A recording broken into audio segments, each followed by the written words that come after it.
Ladies and gentlemen, welcome to the Tapped Out to Pro Wrestling Podcast. Now please welcome your host, Bryce Manfeld.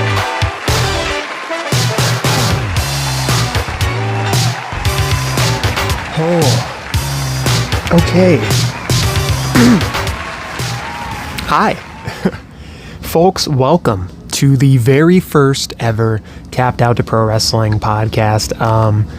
I don't know, man. I've been dying to do a podcast. I've been really wanting to do a podcast, and I figured I might as well upload something on this channel. So here we go.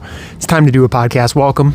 Of course, I am your host, Bryce Van Pelt. We are here for the Tapped Out to Pro Wrestling podcast. I just started it. What are we going to be talking about on this podcast? Well, of course, just like my channel description describes, various different past wrestling things, whether it be rosters, wrestling promotions. Today, we are actually going to be diving into the world of the Wrestling Observer, specifically from one of my favorite years in professional wrestling, 1997. So, yeah, let's dive right into everything we're doing. But starting off this episode, I just want to take it easy here. We're going to be flipping through Mercari, taking a little look at Mercari to see what Mercari has in store for us. I don't know. I like window shopping a lot, and Mercari has a lot of just random things on their website. So I don't know. I want to check out some of the random wrestling memorabilia we'll find on Mercari. So let's check it out.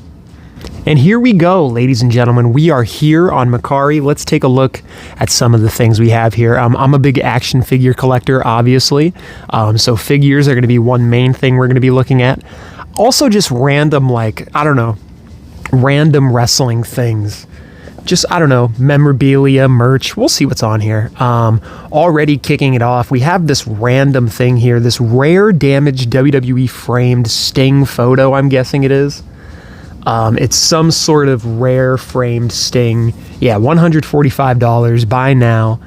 That's an insane price, but I mean, it's probably understandable for what this is. Let's get a close-up photo of this here. Can we get it zoomed in?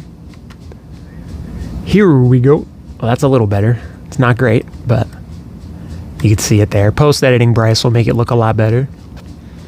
Okay. This looks pretty sick. I'm guessing this is, from when Sting debuted to the WWE. I mean, if you're a big Sting fan, absolutely go ahead and get it. Me personally, though, I'm good. I don't know. I feel like if there was ever memorabilia to get from Sting's career, around that time isn't necessarily one of the best times to do it. So I don't know. What else do we got here? This magazine poster looks sick. This Macho Man magazine poster. We got some wrestling figures here. Let's go ahead and search something here. Let's go custom wrestling figures. I want to see some people make some figures. Let's see some people's artwork on Mercari here. Let's go ahead and take a look at some of the artwork people have done on Mercari here with some of their custom figures. This has nothing to do with the podcast or wrestling for a minute, but this Mountain Dew that I'm drinking, it's expired, bro. I don't know why I'm drinking it. September 2nd, 2024. It is October 23rd. I know. This is a bad idea. I'm going to feel like crap tomorrow. I love when people do these custom Lucha Libre figures. I don't know. I always stumble upon them and I find them really interesting. Especially I don't know. We're going to take a look at this one once it loads up here. Here we go. Mil Mascaras. Yeah, that doesn't look bad. That looks pretty cool. I would take it. That's a custom Mil Mascaras right there. That looks sick. But this dude, I've seen him quite a bit, Duran Customs or whatever. He makes a lot of different Lucha Libre style customs, and I love that. I don't know why. I love when random I don't know, otherworldly, why am I saying otherworldly? Other continents and other places get wrestling figures like that. What the heck is this? Did somebody really... You've got to be kidding me. This is terrible. Did somebody really do this? Oh my god. They took the most recent Lex Luger Elite, threw the Ultimate Edition Kurt Angle singlet on it, and put one of the Ultimate Edition Kurt Angle heads on it. And they're saying that this is a custom Elite Kurt Angle. Oh, and he has the Ultimate Edition boots too. I mean, I guess, yeah. I guess you could say that's a custom Kurt. I don't know. I would say it's way more of a custom Luger. Oh my God, dude. If it wasn't so much money, if it wasn't $108,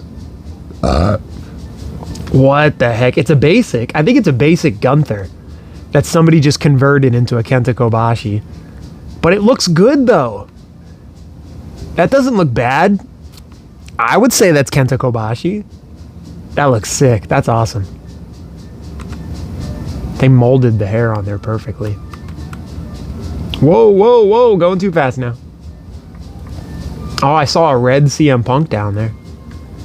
It's always interesting to see the customs of the red CM Punks. Yo. Oh, I'm gonna wait for that to load up, but while we wait for that to load up, let's keep looking here. What else we got? We got some Solo Sikoa, a custom Solo shirt, I'm guessing that is. I'm guessing that's just the shirt. I don't see why they would sell the figure for only 15 bucks. Oh, what the heck?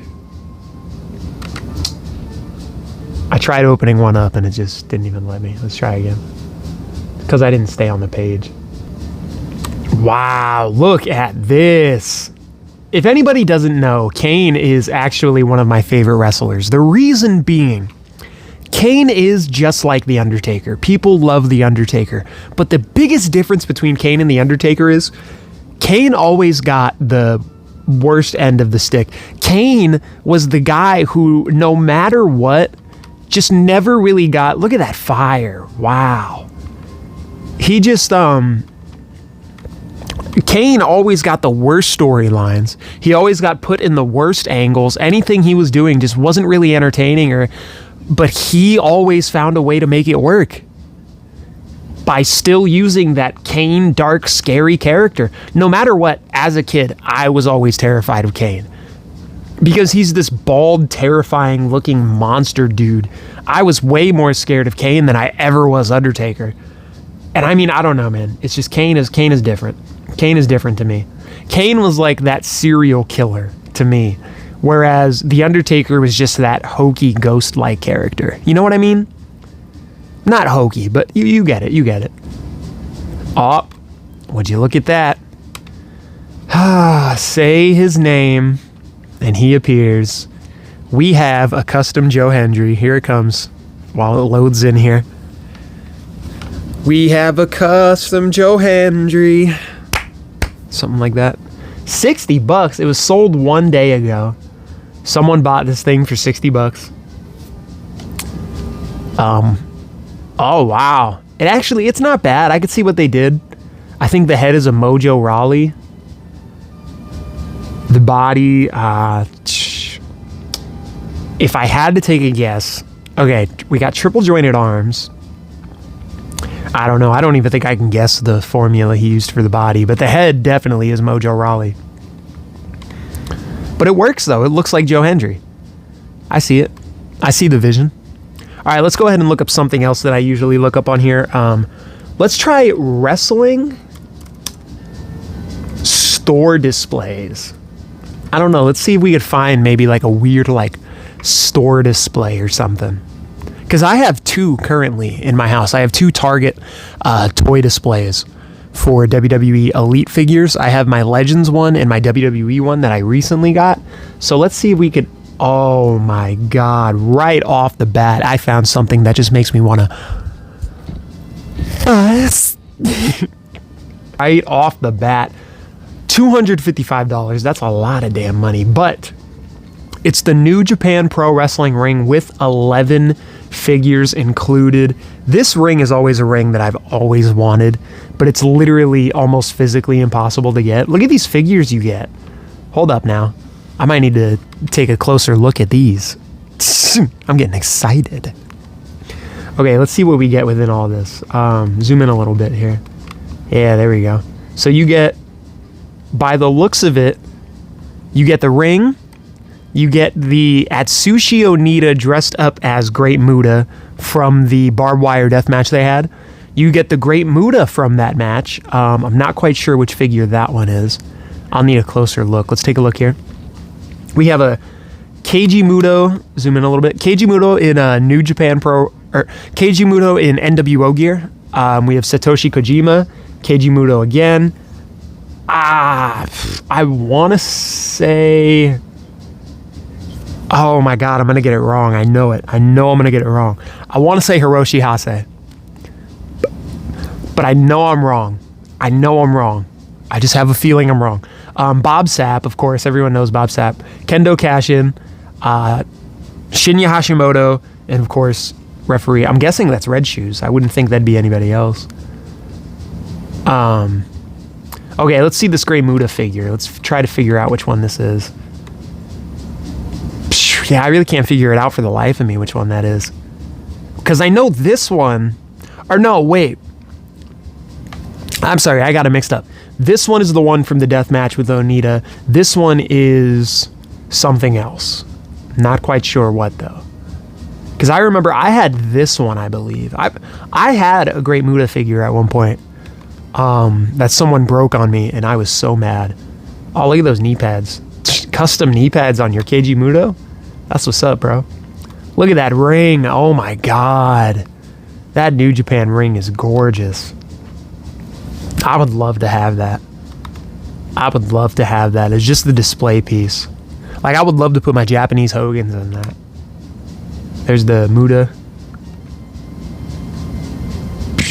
Great Nita. Looks insane. The Great Nita, this figure is always a figure that I wanted. Same with just Atsushi Onita in general. And look, you get the barbed wire to put around the ropes on the New Japan ring. Oh my God. That is so sick. Let's see what else we could find for store displays here. We got a Logan Paul Prime display. Yippee. It doesn't look like we have anything too crazy. We got a SummerSlam sign from what looks like a display. Yeah, it just looks like a lot of autograph stuff. Nothing too crazy here. Let's try wrestling memorabilia. See if we could find anything really cool. If I could even spell the word memorabilia. I definitely spelled it wrong. Here we go. Whose trunks are those? We got someone's signed trunks right off the bat. It's time to figure out whose trunks these are. I'm going to guess they were blue. Eugene, he's a guy who had blue trunks. Just straight blue trunks, nothing else. Eugene is one. Maybe Cody Rhodes. I feel like Cody Rhodes. I didn't see a CR on there anywhere. It could have been Cody.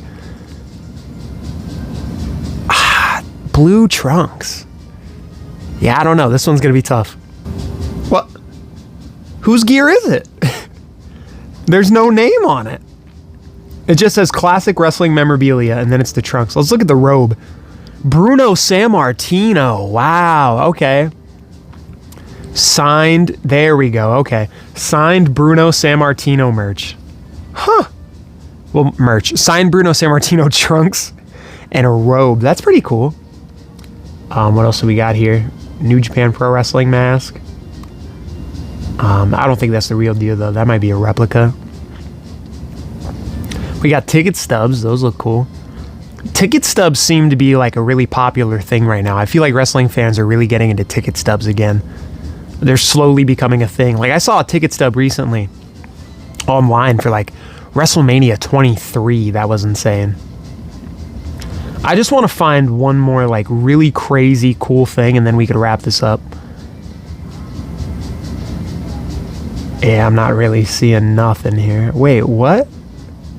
A Nick Patrick signed card, dude? Sign me up. Sign me up. I would get a card signed by Nick Patrick. Let's take a look. Here it is. Nick Patrick, loaded up. A WCW, it's an NWO, a WCW NWO traded card. Signed by Nick Patrick. Bro, that's what's up. Huh. Who wouldn't want a Nick Patrick trading card? That's what's up. Well, ladies and gentlemen, that's been that segment. Boom. We're going to stop recording so that Bryce can edit that later and hate his life while he's doing it. All right, so this next segment, I did a list. Now, I'm not really much of a list guy, but I figured why not? If I'm gonna do this podcast, I got to fill up time. let's just do a list segment where I make a list of things that interest me, just a random list. Now, it's not just going to be just like generic lists that you would see normally on YouTube. I don't know. I'm just going to randomly think of ideas and make a list of things that I feel fit this category. Now, this week's list is the top 5 most unexpected deathmatch wrestlers. Now, what does that mean? What is an unexpected deathmatch wrestler? Well, it's a wrestler who you never really expected to step into the deathmatch ring, but has in the past. And what's deathmatch wrestling? Well, if you don't know, you certainly should, because it's there. It's in the wrestling landscape. You can't escape it no matter what you do. Any indie show you go to nowadays, no matter what, has one death match on it. There are death matches all over professional wrestling. Light tubes, barbed wire, thumbtacks, you name it, fill up these death matches. It's an art form, though. And I mean, a lot of people would find that crazy coming from a guy like me, but truthfully, I believe that deathmatch wrestling is an art form. There's an art to just throwing somebody through glass and putting them into thumbtacks. It's not just doing that. It's building up to that. It's working to that. It's making it mean something. And as a professional wrestler, that's what you learn to do. Building up to that big important part of the match, building up to the finish or the hoax spot or anything like that. That basically is what these deathmatch wrestlers are doing, but with their own style, with barbed wire, with glass, with light tubes. So that's why personally I see it as an art form. Don't get me wrong. A lot of it is barbaric. I don't agree with people who are just nonsensically doing deathmatch wrestling. Like, I'm not going to lie, I'm not going to sit here and watch Drew Parker throwing darts into some dude's back and not wince and be like, oh my God, that's the worst thing I've ever seen. But I will still say, there's a point behind it at the end of the day. To a lot of wrestling purists, they don't see this as wrestling, and it's completely understandable. But to me, I count it as one of the many subcultures within wrestling. I've heard it time and time again. Wrestling is subjective. Wrestling could be anything you want it to be, no matter what. So deathmatch wrestling is wrestling. So who are the top 5 most unexpected deathmatch wrestlers? Wrestlers who you never really expected to step foot in the deathmatch ring. Starting with number 5. We got to give it to a guy who actually recently was released by WWE, relatively recently. And the reason I'm giving it to this guy is because this guy is more well known for his technical wrestling, but at one point was a CZW World Champion. Number 5, Drew Gulak. Drew Gulak did in fact have a no-rope barbed wire death match for the CZW World Championship while he was the champion. In CZW, it is one of the most violent wrestling promotions in the world, founded by a man by the name of John Zandig, who started many various different deathmatch wrestling tropes, such as the Cage of Death, the Tournament of Death, and various others. When Drew Gulak won the CZW World Championship, it was very unexpected by many wrestling fans, because most people saw CZW as that hardcore wrestling promotion. While they did have their technical wrestlers and their high-flying wrestlers as well, just like ECW in the past, they kind of did their own thing. They never really stepped foot in the world of the deathmatch wrestlers. So when Drew Gulak did win the CZW World Championship, it was rather odd and nobody really expected him to do a deathmatch, but Drew Gulak stuck to his guns as the world champion and said, I'm going to do just that and blow everything out of the water, and that he did. Drew Gulak, as the CZW World Champion, had that barbed wire deathmatch, and let me tell you, it was brutal. And at number 4, the most unexpected deathmatch wrestler, I gotta give it to my man, Samoa Joe. Okay, now I know what you're thinking. Yes, there are no clips out there of Samoa Joe getting hit with light tubes, or getting thrown onto thumbtacks, or being thrown into barbed wire. So how is he described as a deathmatch wrestler? Well, there's 2 matches in particular that I feel put him into this list, mainly because of the violence and the nature of said match. The first one being the match that he had with Necro Butcher. I mean, come on, that one's just obvious. Necro Butcher is, in fact, a deathmatch wrestler. He's been in deathmatch wrestling for years and has done it for years. He's done it forever. He's destroyed his body throughout time and time again for deathmatch wrestling. And one day he stepped in the ring with Samoa Joe. Everybody knows this story. Apparently, Necro Butcher trained one of Samoa Joe's students. Samoa Joe didn't necessarily like the way that Necro Butcher was training said student, so Samoa Joe got his chance to get his hands on Necro Butcher, and it was one bloody, brutal battle, to say the least. If you haven't gone and watched it yourself, you certainly need to. It's disgusting, quite frankly, but it's art. It's hard to explain, man. It's the way you feel while watching this match, just the way your heart races, the adrenaline you feel watching Samoa Joe just beat the hell out of Necro Butcher. It's exciting. And the second match that I had to give Samoa Joe to add him to this list was the Cage of Death. Yes, Samoa Joe, the Samoan submission machine, was formerly in a Cage of Death. Ring of Honor had a feud with CZW where they did a Cage of Death match, and yes, while Bryan Danielson was also in this match, Samoa Joe was the only one to really step foot and get in the Cage of Death, fight in the Cage of Death, wrestle in the Cage of Death. And I know if I were to do this, I could also throw on Chris Hero and Claudio Castagnoli, but they were kind of known within the CZW IWA world of that independent wrestling style. They weren't doing deathmatch wrestling, but everybody knew who they were, so I feel like they just don't fit within this list. Samoa Joe was so out of left field. He was the TV guy. He was on TNA weekly. He was defending the X Division Championship at times. How could he have been thrown into a Cage of Death match? Number 3, I feel like this one isn't really as shocking, but it might be shocking once you hear it. I don't know, I kind of feel like this is one of those guys who you'll hear it and you'll go, you know, that kind of makes sense. Number 3, Shane Strickland. Now, hear me out. Swerve Strickland, huh? Come on now, whose house? Swerve's house. What makes him a deathmatch wrestler? Cage of Death 19. Yes, another guy who has competed within the Cage of Death, Swerve Strickland. And this guy really he really was a Cage of Death wrestler. Fun fact, 2 years before this Cage of Death was the Cage of Death that I actually went to personally.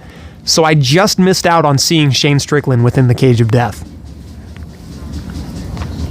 Another match that he was well known for that involved deathmatch wrestling was his match with AR Fox and Lucha Underground, of course as Killshot. Everybody knows how violent that match was, including glass and all these various different deathmatch wrestling weapons. Nobody really expected it, not only just within the temple, but with these two guys. AR Fox, of course, and Shane Strickland both being within the CZW world, so eventually we should have expected this, but who knew it would be in Lucha Underground of all places? And then, of course, most recently, the Hangman feud. Everything within this feud that he's done with Hangman Adam Page has personified deathmatch wrestling. I mean, the needle through the cheek, the thumbtacks, the barbed wire, everything they've done up to this point. Hangman and Swerve Strickland have pretty much just been deathmatch wrestlers this whole feud. I mean, you might as well look at Hangman Adam Page's wife beater and Swerve Strickland as Sick Nick Mondo. Number 2, I'm going to keep this one short and sweet. A lot of people know the story, and I feel like, again, this one is rather an obvious one. Former WCW World Champion David Arquette. Yes, David Arquette had a death match against the king, the god of this, Nick Gage. And David Arquette got a little worried when he went to go turn while Nick Gage was swinging a light tube at him, and it broke, almost slicing David Arquette's neck, and that was the last ever death match he ever did. Apparently, story has it, as story has it, David Arquette saw Nick Gage wrestling, and someone brought up the idea of him wrestling Nick Gage. And David Arquette was all for this deathmatch style, but never really expected it to be as bad as it was.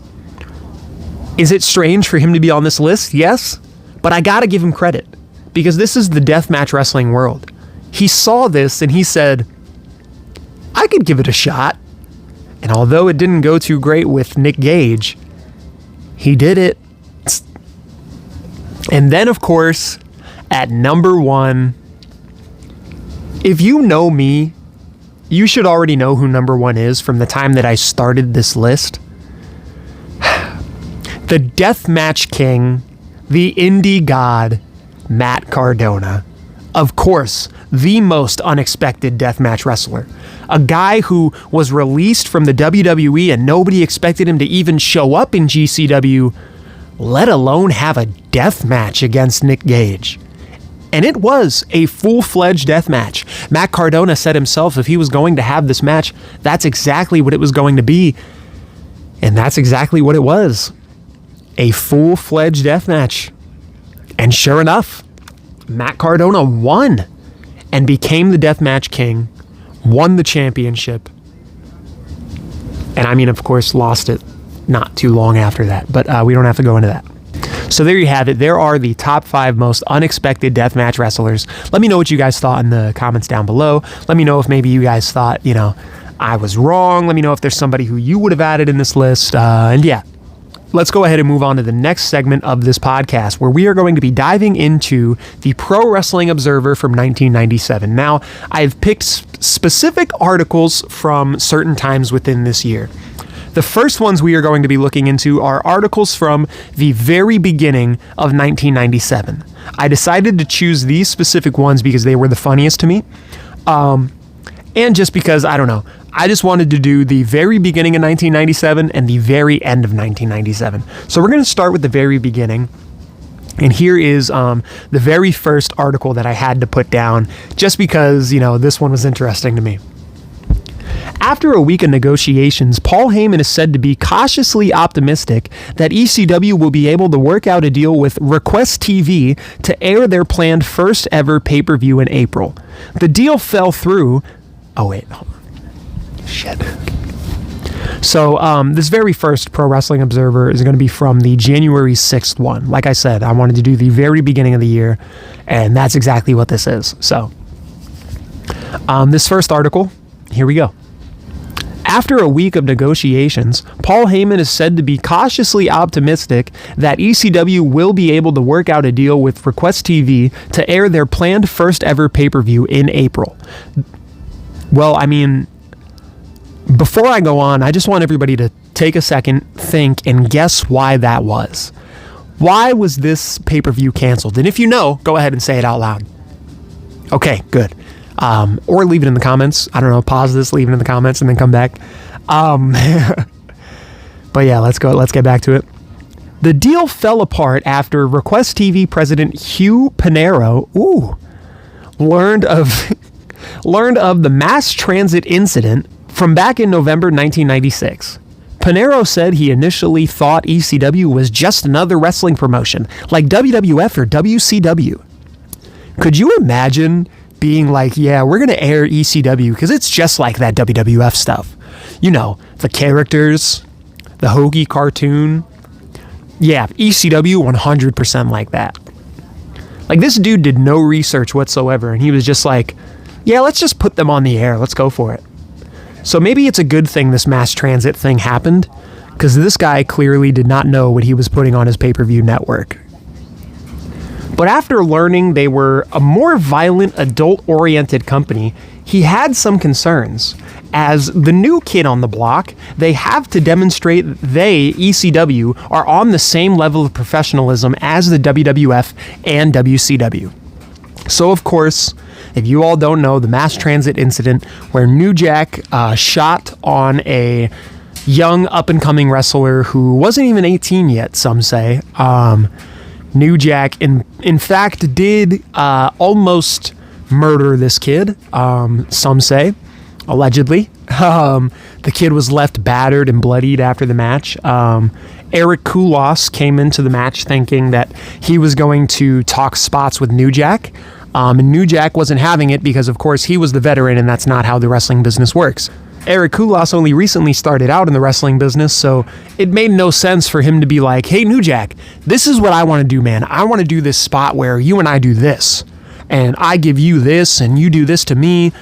And then, of course, Eric Koulos did the worst thing he could possibly do. He said, hey, New Jack, I've never bladed before. Do you think you can cut me a little bit? You know, just so I can get the blood to come out and it looks good for the audience. And of course, New Jack, being New Jack, obliged and said, by all means, yeah, I would love to cut your forehead open because, you know, you've already made me this angry. Of course, yeah, sure. You want me to bust you open? Absolutely, I'll do it. Eric Koulos thought nothing of it, and they went into the match, and New Jack, in fact, did make this man bleed. He made him bleed a lot. He made him bleed everywhere, to the fact that his father in the crowd was shouting that he was killing him. He was killing my son, who is not even 18. This second article, I feel kind of somewhat, it's kind of somewhat similar to the last article in a way. Ian Rotten has just recently started a new wrestling promotion called IWA in Louisville, Kentucky. I feel like we've already talked about IWA at this point, so not sure why Dave is just now mentioning it as a new promotion. Of course, everybody would know IWA Mid-South is one of the worst wrestling promotions in history ever, because Ian Rotten sucks. He's one of the worst people ever. He sucks. He really, really sucks.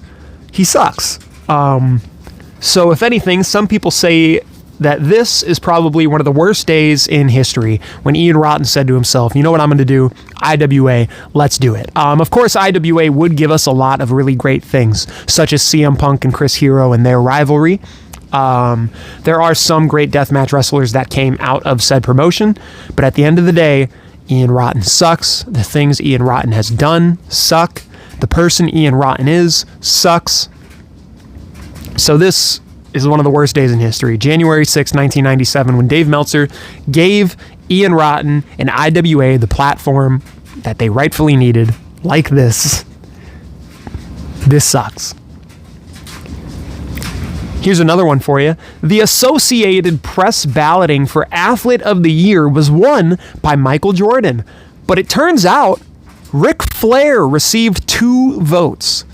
Could you believe that? Ric Flair being voted as the Associate Press ballot for Athlete of the Year. That would be crazy. Could you imagine Ric Flair being named Athlete of the Year? Has a professional wrestler ever been named Athlete of the Year? I doubt it. But that would be insane if Ric Flair was like the first. If anyone would deserve it, I feel like he would. Of course, Ric Flair is not one of the best people in the world or anything. But like, dude, he was one of the best wrestlers in the world. He was wrestling constantly, weekend after weekend. If anybody deserved that, Ric Flair would have deserved that award. I don't know about the year 1997, but definitely he would have deserved that award. On a WWF Superstars taping, Jim Ross made a couple of interesting comments. He first criticized Barry Windham's stalker gimmick, oh my god, calling it another lame marketing idea. And he said the headgear that Farouk wore when he first debuted will go into the WWF Marketing Hall of Fame next to the gobbledygooker. I just really wanted to point that out. I'm guessing this is the beginning of when like JR was starting to slowly come at the company and start like saying things on TV live. And then eventually, as we would all know, Dr. Death Steve Williams would later make his debut into the WWF. And yeah, that was interesting. So then, yeah, I went ahead after that one and I went to the very end of the year. I didn't put the date. I don't know why. But I got the year-end awards as well. So this is the 1997 year-end awards. And then after these awards, I also added the articles from said year-end award Wrestling Observer inclusion. You know what I mean. So let's go ahead and start off with the year-end awards. The Wrestler of the Year being, of course, Mitsuharu Misawa. What a man to decide to choose as the Wrestler of the Year. I feel like if anybody deserves it, it's 110% Mitsuharu Misawa, especially in the year 1997. Maybe even before that. Maybe even like 95. Misawa deserves that. And again, right underneath that, Most Outstanding Wrestler, Mitsuharu Misawa. I feel like he deserves both awards, 100%. The best box office draw. This one's kind of crazy. Hulk Hogan. This replaces the old best heel versus face awards. So I'm guessing originally there was a best heel and a best face award. This now takes over that, the best box office award, and Hulk Hogan has won. I'm guessing this is Hollywood Hogan at this point, 97. Yeah. No, that's really cool. Feud of the year. We got Steve Austin and the Hart Foundation. Now, I feel like that definitely makes sense, especially just Steve Austin and Bret Hart, period, because of everything they did throughout that year. But including Owen Hart and the neck-breaking thing, I feel like that is included within this. That makes 100% sense that would be added. I feel like not enough people talk about the Owen Hart rivalry with Stone Cold as much as they do the Bret Hart rivalry. So just seeing this added is such a nice little plus. I don't know. Tag Team of the Year. Mitsuharu Misawa and Jun Akiyama's second year in a row for them. Misawa also won it in 1995 with Kenta Kobashi. So take a look at that. Wow. The Most Improved. Tatsuhiro Takawa. Second place would go to Rocky Maivia. So I'm guessing this is right before he would become The Rock. I personally don't know Tatsuhiro Takawa. I'm guessing that's how you say it, Takewa. I don't know. That's more research that I'll have to do outside of this. But Rocky Maivia, of course, The Rock. Yeah, of course. At this point, he would become like the best character he would possibly become. Obviously, it's just the beginning of it, so he's not quite on that radar. Slowly getting there, but he's not quite The Rock. He's slowly picking up the mannerisms, but he's not fully there yet. Not in 1997, at least. And then we got the best on interviews. Stone Cold Steve Austin by a landslide. That makes sense. That makes sense. Again, especially in 97, Stone Cold Steve Austin's peak. Realistically, one more year from this, Steve Austin becomes a global icon. You know, he takes over the world, essentially. Steve Austin is the number one person in the world in a way. He's everywhere. He's on TV. He's on the news. He's on the posters down the street. He's on the billboards outside the 7-Eleven. Stone Cold Steve Austin in 1998 becomes the star. And this is 1 year before that. So it makes sense that, Steve Austin would really make his own here. The most charismatic, yet again, Steve Austin. Who would have thought? The best technical wrestler, 97, second year in a row, goes to Dean Malenko. Makes sense. I could see that. I don't know much of what he did in 97, mainly because I would just have to... I'm more of I have to watch the match. I don't necessarily point it to a year. So if you were to show me all of his matches in 97, I'd be like, oh, okay, yeah, that makes sense. I've seen that before. But I wouldn't just out front be like, yeah, I know every single match he's had in 97. You know what I mean. But anyway, what I'm trying to say is I'm sure he had a fantastic 97. I don't know if this is the year that he does the Cyclope, the Cyclope unmasking, where he does the whole battle royal as Cyclope. Is that how you say his name, Cyclope? I feel like I'm saying it terribly wrong. He does the whole battle royal under the mask. And then it's him and Juventud Guerrera as the final two. Juvi hops over the top rope and just says, you know what, peace, I'm out, you could have this one. And just gives it to the guy who's under the mask. And Jericho's like, why would you give it to this no-name nobody like this? Turns out the guy under the mask was Dean Malenko. So, and then of course, Jericho would then have to go on to fight Dean Malenko in a match. I don't know if that's this year. But if it was, again, makes complete sense. This award is an interesting award. I didn't know they did this award.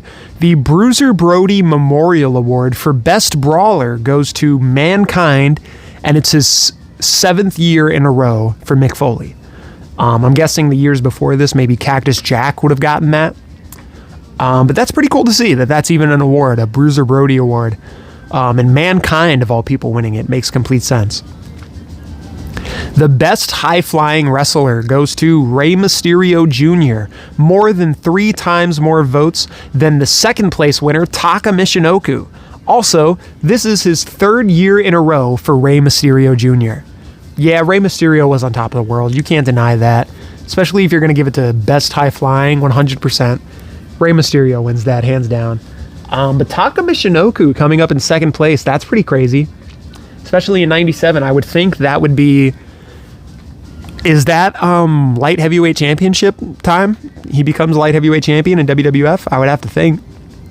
The most overrated fourth year in a row, Hulk Hogan. Well, I can't say you're wrong. Well, let me tell you something, dude. You want to call him... I'll have to cut it off right there. The most underrated, Flash Funk. Too Cold Scorpio becoming most underrated. That's pretty cool. Just barely beating out Chris Benoit by 4 votes. I feel like both make complete sense. But Flash Funk, yeah, he was really underutilized within 97. That was some of his best years because that's him coming off of his ECW run. Yeah, Flash Funk, he should have been so much more in the WWF, but he just wasn't. They had the light heavyweight division. They could have built that around him. It's a shame. The best promotion. Now, guys, really think about this one here. Best promotion. This is a Dave Meltzer list, and we're talking about a best promotion. Think about it. Now, this is their third year winning in a row.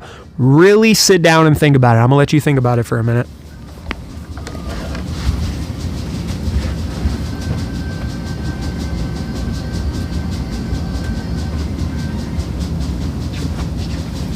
All right, did you get it?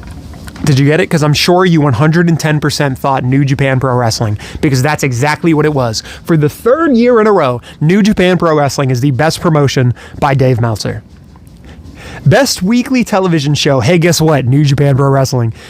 But this is breaking ECW's 3-year streak. And in fact, ECW fell to 4th place this year. Could you believe that? Wow, ECW went from being the number 1 show to being dropped down to 4th place. I wonder what did it for him. I would have to think a lot of the hardcore wrestling maybe turned Dave away. Because you would have to think 96, 95 is technical wrestling ECW. You have Chris Benoit, you have Eddie Guerrero, you have Malenko. And this is where they're slowly becoming the ECW that we all know and love. So maybe that's what turned Dave Meltzer off. And then, of course... he loves New Japan. He loves anything Japanese. I don't know. If it's not in the Tokyo Dome, it doesn't matter.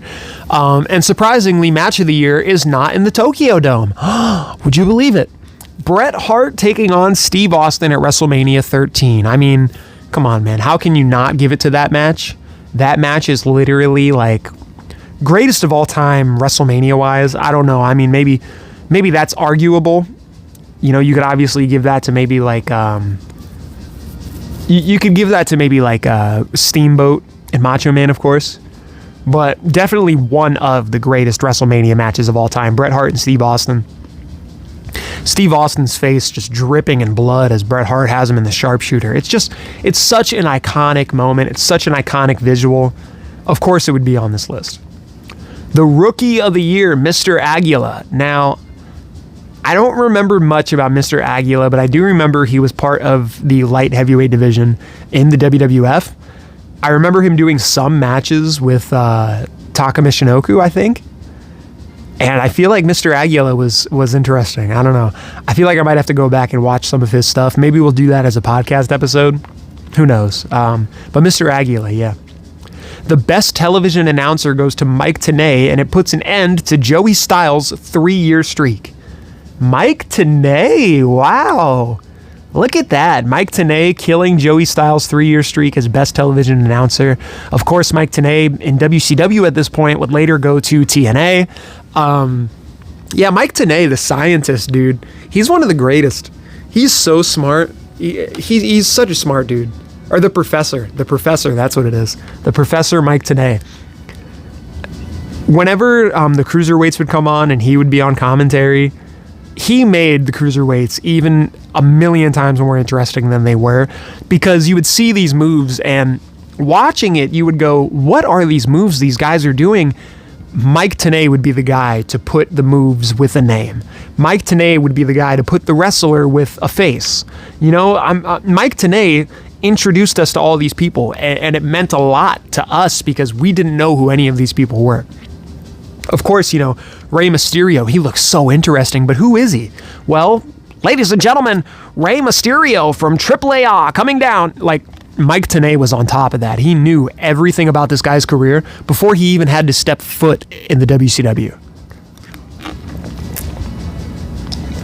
And personally, that's what makes an announcer a fantastic announcer. If you put a lot of work into the people you are basically doing the subject on, like that makes your show a million times better if you're paying attention to your wrestlers. The worst television announcer. This one's kind of sad. Dusty Rhodes, baby. I'm not gonna lie, that was kind of sad to see, just because, of course, Dusty Rhodes is one of the most iconic talkers of all time. To see him as the worst television announcer, but I gotta say, is he wrong? In 1997, Dusty Rhodes on commentary wasn't necessarily the best. A lot of people would describe it as making their ears bleed. Hey, I didn't say that. I said people described it as such, not me. But it got annoying, man. Of course, maybe we did get some iconic moments. He's got a bicycle, but there's a lot of things that made his commentary not so entertaining for a lot of us listening. I don't know. He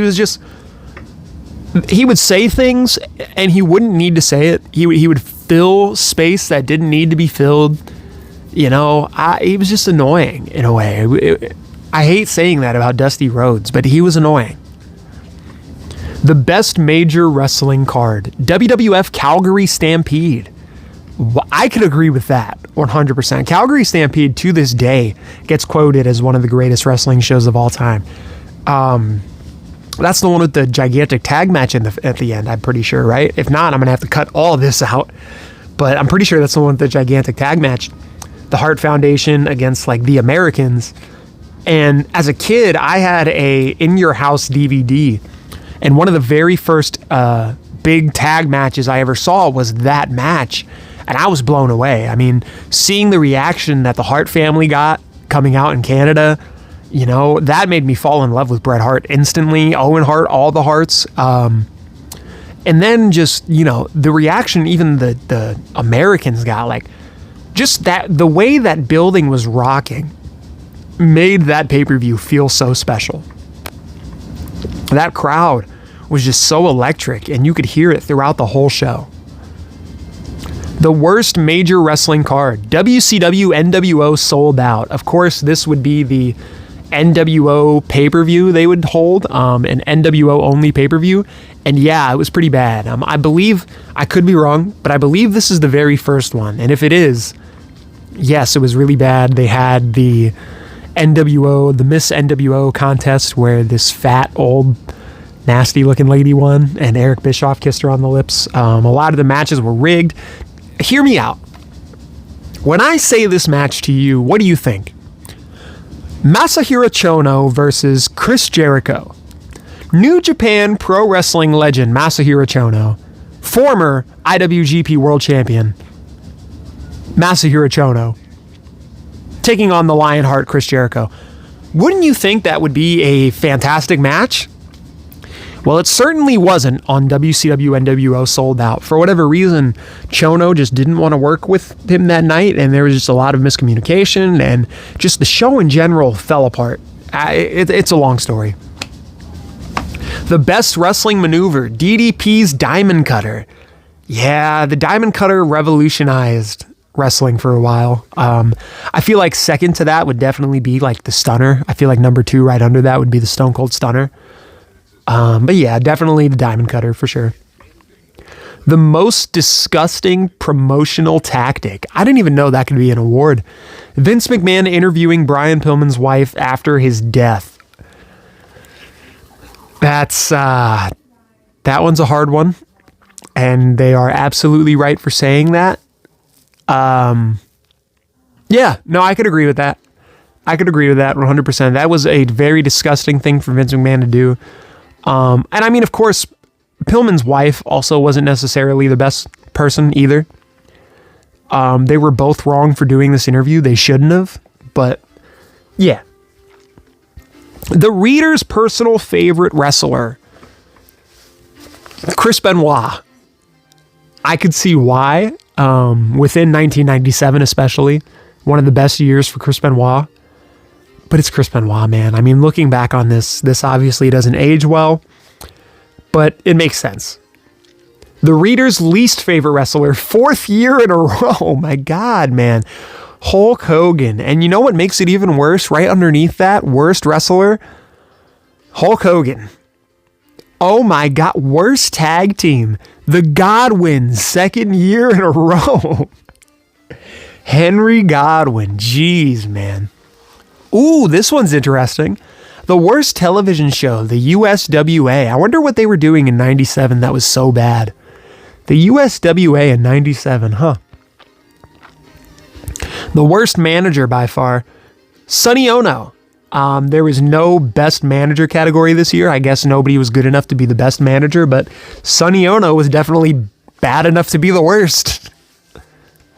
The worst match of the year, Roddy Piper and Hulk Hogan at Halloween Havoc. 100% agree. The worst feud of the year, and this one I can absolutely agree with too. The DOA versus the Los Boricuas versus the Nation of Domination. Oh man, if I could go back in time and just stop Vince McMahon from doing any storyline, this might be one of them. Why, man? I get it. You were trying to do this cool faction wars thing, but with people that just nobody cared about? Why? Nobody cared about any of these guys. I mean, the Nation of Domination, maybe, but Los Boricuas? DOA? Nobody cared. You could have sent them, you could have put them in a box and shipped them over to the WCW. Nobody would have cared. I'm sorry, but it's just the truth. They threw a bunch of mid-carders and no names into factions and said, go out and do this. Like, I'm sorry. There's a lot of really good names in that. Don't get me wrong. You know, you got Crush. Crush is really good. You got Savio Vega. Farouk. Like, these are people I wish I could have saved from this. The Rock. D'Lo Brown. Like, literally all of Nation of Domination. I don't know, man. I just feel like, personally, that was a storyline that just never needed to be done. Yeah. And then, of course, this would also lead to the... let me just show you the clip. That Shawn Michaels and his boy toy, Hunter Helmsley, are the ones responsible for all the problems right now between you and me. Now everybody knows the Grand Wizard there, Bret Hart, is racist to the core. This country was built on the sweat of a brow of a black man, and I accept that. The Generation X accepts that. But the Grand Wizard out there and the rest of his KKK buddies don't believe that. With your little leather jackets, I heard your first choice for your outfits was white sheets and white hoods. Oh, no. That's real nice, Brad. Exactly. What about that image on Mad TV? Now, that was some kind of image, but the image you didn't hear about was the image he portrayed on Jerry Springer. And the reason you didn't know it was Bret Hart was simple. He had a white sheet over his head. Is that right, Hunter? Oh, that's definitely right. While they were changing paint cans when they were spraying the room, they used the N-word. Oh yeah, the N-word. Wait a minute. The nation's going up the map. The nation's charging the Hart Foundation. The best booker, 4th year in a row, Paul Heyman. Wow, 4th year in a row for Paul Heyman being the best booker. Would you look at that? ECW must have been doing really good at this time.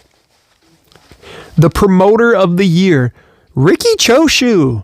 3rd year in a row. Would you look at that? Ricky Choshu. That shocks me. Of course, later on in his career, he would have a lot of money issues. But, of course, with Wrestle J and whatnot. Or Wrestle 1. Is it Wrestle 1 or Wrestle J? I feel like it's Wrestle J. Something like that. Yeah. Basically, Ricky Choshu was going to start a promotion, and he spent more money on a lot of other things that didn't matter rather than the promotion itself, like a brand new car. And other things. So maybe he was a great promoter, but running his own business, no, not necessarily one of the best. The best gimmick, Stone Cold Steve Austin. Again, right before his peak, makes sense. The worst gimmick, the new Goldust. Normal Goldust was fine, but the S&M version in 1997 was just too much, I guess. Yeah, this is the point where Goldust is being walked out on a leash with a ball gag in his mouth. Goldust is walking out with Luna. I think he does blackface at one point. Like, yeah, this version of Goldust, again, something that never needed to happen. I get why. I get they were trying to push boundaries. But this is where they were just really trying to push boundaries too much. And it just got embarrassing. Speaking of embarrassing, the most embarrassing wrestler award goes to the new Goldust, of course. I mean, I feel like he deserves that. And like I said, after the list, we were going to be going down some of the... And now, like I said, now that we finished the list, I'm going to give you some of the stories from this specific version of the Wrestling Observer. I got a lot that I wrote down here, so a lot of this seemed to be pretty interesting. So let's get down to it. Mike Tyson is expected to become a regular character on WWF television starting at Royal Rumble and going through until WrestleMania. Okay, so that obviously happened. He will appear on most but not all episodes of Raw during that time. The plan is likely for him to be a referee / outside enforcer for the main event. Again, obviously that happened. It's believed WWF is paying him somewhere in the $4 million range. Holy shit. It looks like Tyson will be booked as a babyface. Dave expects the WrestleMania main event, Austin versus Shawn, to end with Austin pinning Shawn and Tyson KOing Helmsley to send the crowd home happy. Okay, that didn't happen. So all of this clearly happened. They got Mike Tyson. He came in. He did Royal Rumble up until Mania. He did some Monday Night Raws. But he did not lay out Hunter Hearst Helmsley. He laid out Shawn Michaels, and everybody did get sent home happy. So essentially Dave wasn't wrong, but he wasn't right. The contract situation with Hulk Hogan has gotten interesting. It's believed but not confirmed that Hogan signed a new WCW contract this week, allegedly with a huge raise over his previous one. Who would have figured? But rumors had been going wild all week that Hogan was heading to the WWF. For their part, WWF denied that they had any negotiations with Hogan. But a source that Dave spoke with says that there might be a little bit of truth to that rumor. Considering WWF still has a contract tampering lawsuit against WCW pending, they're obviously going to deny that they ever spoke with Hogan, even if they did. Could you have imagined Hulk Hogan just turned and joined the NWO? Hulk Hogan is the leader of the NWO currently, and he dips for the WWF. Obviously, there's probably no truth to this, but could you imagine what would have happened if Prime Hogan and NWO just dipped randomly to the WWF? And again, of course, Hulk Hogan would get a large sum added onto his contract. That's just the usual Hulk Hogan way, dude. Let me take a sip here so I can do my Hogan impersonation. Well, you know something, dude. If you want to keep me around at WCW, brother, you're going to have to pay me a little bit extra, dude. If you expect me to go out there with Sting, brother, well, then you're going to need to pay me a little bit more in my envelope, dude, for me to go out there with the WCW title.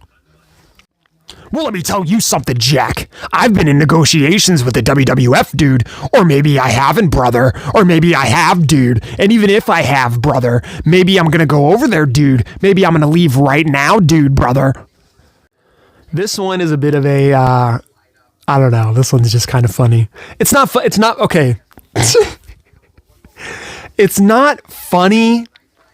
It's funny for who the wrestler is. It's more of an inside joke between me and somebody else. All right, Dylan, you're the only one who's going to get this. Wrestling legend Bobo Brazil, there it is in critical condition after suffering a stroke a few weeks ago. God, I feel like crap for saying it's funny. Dave even names the hospital. I gotta stop. I gotta get my laughs out. Dave even names the hospital and room number because the family is encouraging get well cards. Dave recaps Brazil's life and career. He was almost always a babyface and headliner everywhere he worked. So of course, Bobo Brazil wasn't necessarily in the best spot at this time. I mainly wanted to put that story in for the inside joke that me and my friend have with Bobo Brazil. At the latest ECW show, Paul Heyman gave away styrofoam mannequin heads to most of the crowd as they came into the building, which they all waved during Al Snow's match. ECW plans to start selling the heads as well. It made for a great visual, and Al Snow is quickly becoming the hottest star in ECW. Yeah, man, everybody loved Head, dude. Every time this dude came out and had that mannequin head and he was just whipping it around, people were eating that up. He's talking to it. He's acting all weird with it. And then, of course, Paul Heyman giving away these free mannequin heads. Of course, oh, that's for free? Heck yeah. What do we got to do? Shake it in the crowd? For sure. So, and of course that would make an insane visual. Could you imagine just the sea of people just shaking mannequin heads? Show it right now because it's insane. Like, it's crazy to see that, honestly. So it makes sense why Paul Heyman did this. The story goes, they found a random mannequin head in a warehouse. Al Snow was messing around with it, and that later became his character. He would go on to go to the WWF because that's how popular this character would become. And then he would bump into The Rock. Al? After the ECW Arena show, several of the wrestlers reportedly got into a brawl with some people at a nearby bar. There's a million different stories, but apparently Chris Candido and Sonny had parked their car in a way that blocked someone else in. When they went to leave, Sonny got into an argument with the woman who was blocked in, and it led to a drink being thrown. People came out of the bar, and it started to turn into a mess. Sabu came out to stand with Candido to fight, and then someone alerted people who were still in the ECW arena, and a bunch of the other wrestlers came running over to get involved. Oh my God. It's known that Candido was on the ground and had been stomped a few times, and one of the bar patrons got a black eye from Too Cold Scorpio.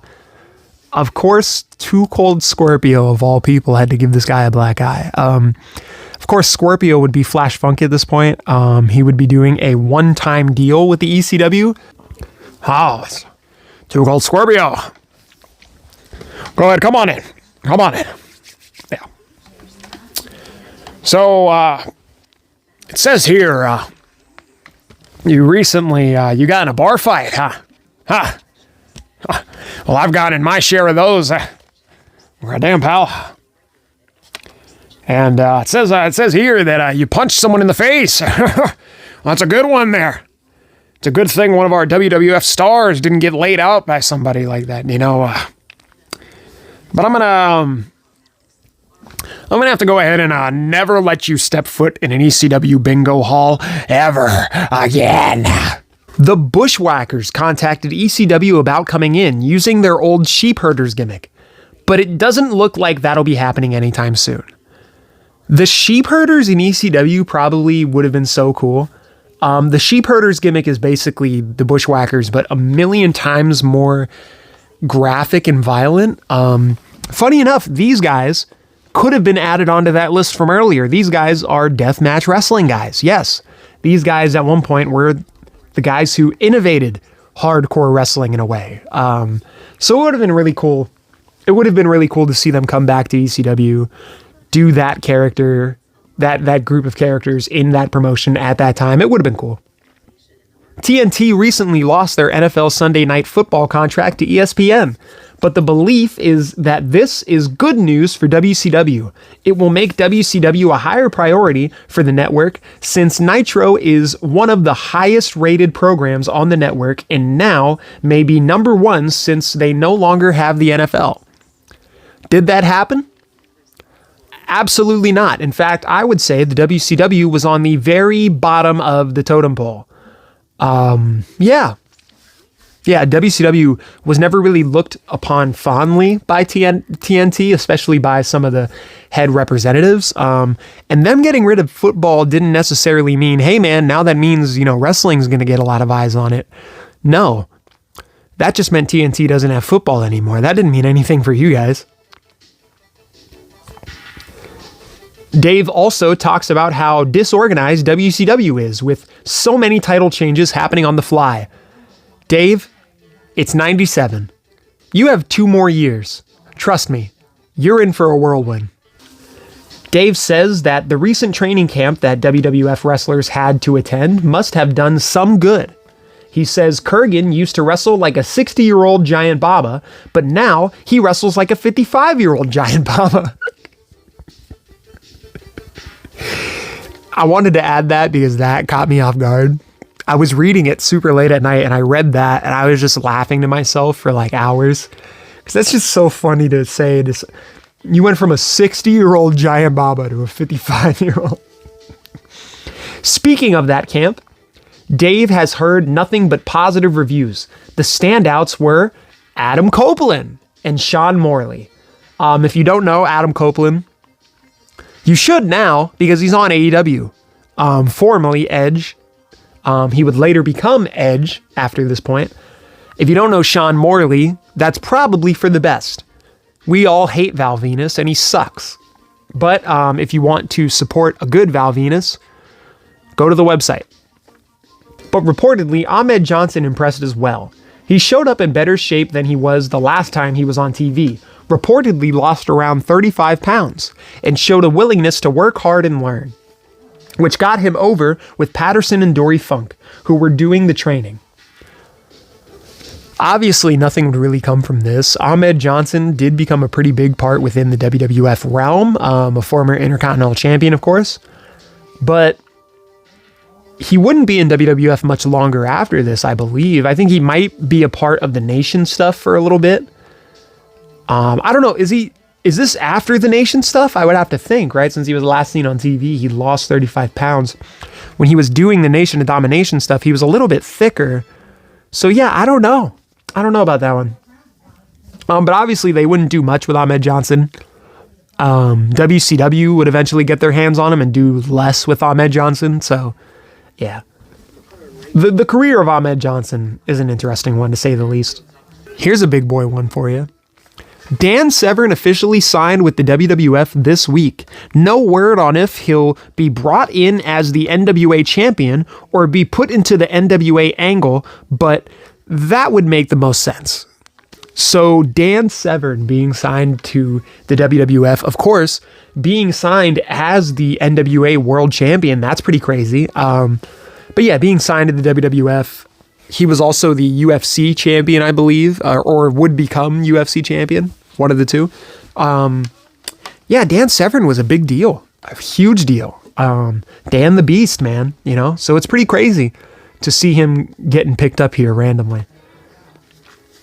Dan Severn really didn't do too much in WWF. In fact, Dan Severn has said in the past that a lot of what the WWF was doing was going against his morals at the time. So that's why a lot of what he was doing in the WWF wasn't what you were seeing at the time. People even said that they were going to throw him into the Ministry of Darkness at one point.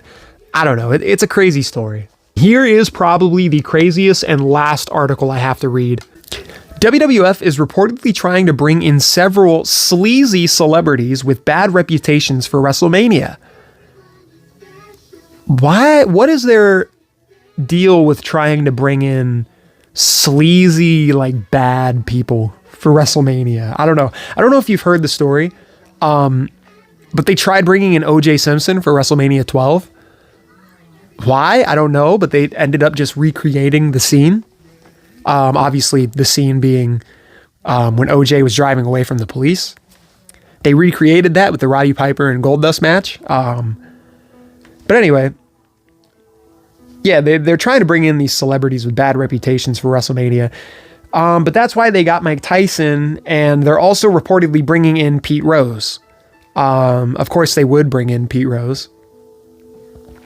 Dave says that pretty much every sleazy celebrity other than O.J. Simpson has likely been contacted. Of course, because like I said, O.J. has been contacted in the past. So why would they contact him again, right? Yeah, and of course, they would bring in Pete Rose. Pete Rose would be the guy who year after year would just get dominated by Kane.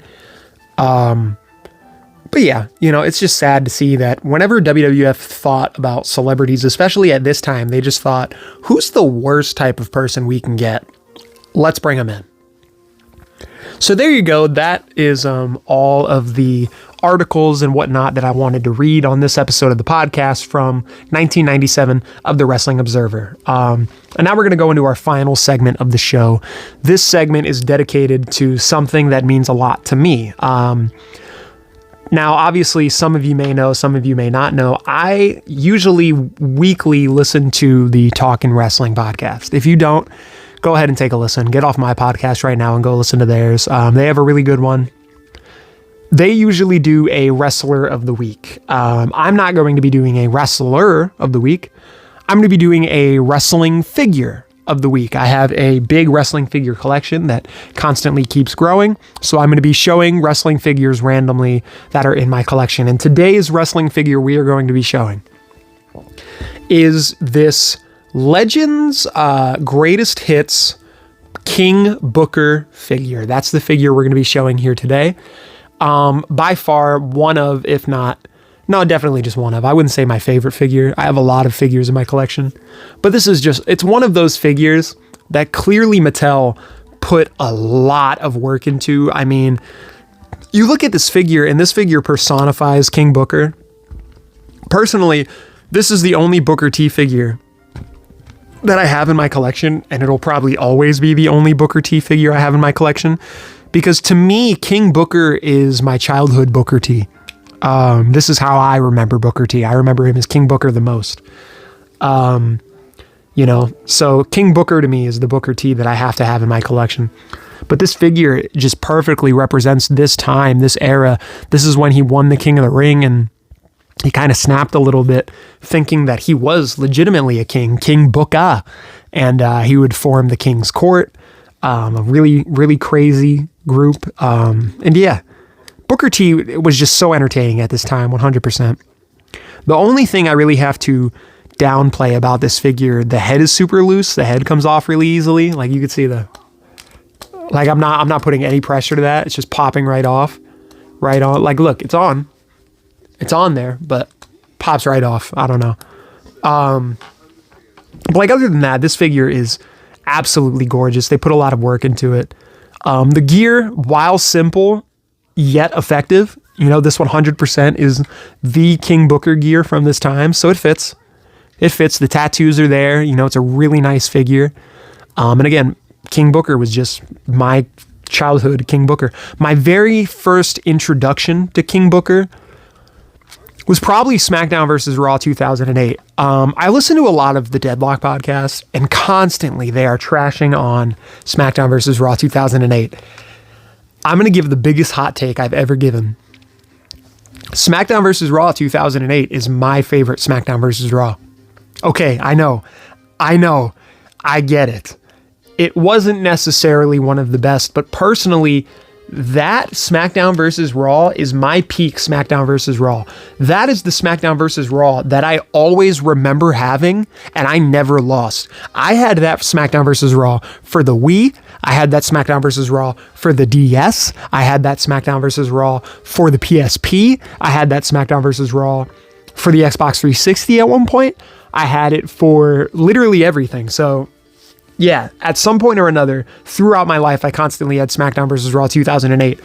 And if you were to ask me right now, what do I have SmackDown vs. Raw 2008 on? I don't have it on any consoles. Wow. I don't have it on any consoles. I don't have SmackDown vs. Raw 2008 on anything like that. I have it on my phone. I have it on the thing I'm recording with right now. I've always loved the game. I don't know. I actually have a modded version of SmackDown vs. Raw 2008 on there. So, which I will show off eventually on this channel. So yeah, that is why King Booker is this week's figure of the week. Well, there you have it, ladies and gentlemen. We did it. The very first podcast episode of the Tapped Out to Pro Wrestling podcast. The Tapped Out to Pod, the pod out to wrestling. I don't know what you want to call this. The Tapped Out to Pro Wrestling podcast. We did it. This was fun, actually. I had a lot of fun recording this. And we're definitely going to have to do it again. So yeah, if you guys have not kept up with the universe mode as of late, you definitely should be. Downward Spiral is coming up. It's going to be the very first universe mode pay-per-view we do, based off of Jigsaw and Saw in the Saw movies. Put a lot of work into that. If you haven't been watching the universe mode, go ahead and take a look at it. Downward Spiral is coming up. It's going to be a really big show. And we are also just doing weekly episodes as well. I've been putting a lot of work into that recently, and I don't know why, but I've loved it. The universe mode has been a lot of fun, me using AI and whatnot. It's been cool. So yeah, just make sure you guys subscribe to this channel, tap that bell notification so you never miss an upload. And I'll see you guys in the next one. I gotta go. Bye. Okay.